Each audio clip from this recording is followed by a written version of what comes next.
Good morning. I'm Alan Sherman, one of the founders of Present eLearning Systems. It's my pleasure to welcome you here to the first in-person conference that we at Present have run since August 2020. We've waited over 2 years to have a live meeting.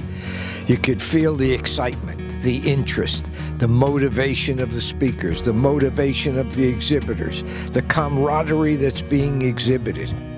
On behalf of the Present team, I invite you to enjoy the collegiality, enjoy our hospitality, and above all, share your knowledge with each other because that's what live in-person medical conferences are best for. This meeting stands apart. Our interaction with the actual providers, the staff, the lecturers, it's more intimate in a much better setting than anywhere else. And it's our best return, not only for economically, but for our referrals and again, with our relationships and building credibility. The booth traffic is significantly higher than at the society meetings.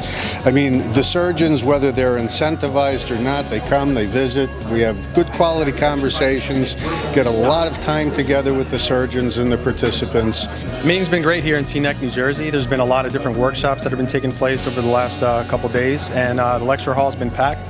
The workshops here, by far, are the best of any of the events that we attend. We get that group of 25 to 30 people in 4 or 5 rounds that we get great interaction. Well, we had 100 people come through the workshop today.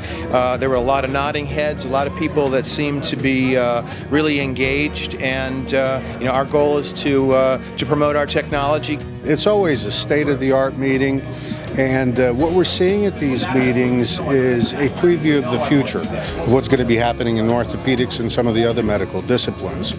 Remember the other component of this conference. On May 14th and 15th, the Superbones Superwounds virtual conference will take place for 15 additional CME credits at no additional charge to you. It's all new and original education programming, and the agenda is quite ambitious and interesting. I'd like to thank you all for participating and listening to this lecture and presentation on gram-negative skin and soft tissue infections and subsequent treatments. My name is Dr. Bob Smith. I'm really happy to be here today to talk to you about sepsis and the diabetic foot infection. It's a very important subject to me, and I'm sure it's an important subject to all of us. Today I'll be talking about the evidence and impact of reducing hospitalizations and amputations on patients with diabetic foot ulcers. We have paid special attention to the exhibit hall experience. Speaking with the companies that provide products and services for your practice is part of how you keep current and continue to provide the best care for your patients and you run your practices most profitably. We are utilizing a convenient and easy-to-use attendance verification survey to confirm your attendance for CME purposes.